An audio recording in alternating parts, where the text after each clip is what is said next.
പൊന്നു പമ്പയിൽ പ്രണവരൂപനായി വന്നുദിച്ചൊരൻ ഗണപതിയെ ഗംഗാധര സുത ഗണപതിയെ ഗം ഗണേശ ഗജമുഖ ഗണപതിയെ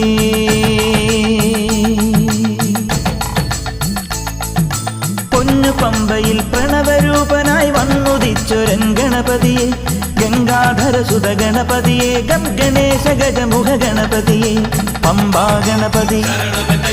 പാരിന് ഗുണനിധി മംഗളമൂർത്തേ സിദ്ധിവിനായക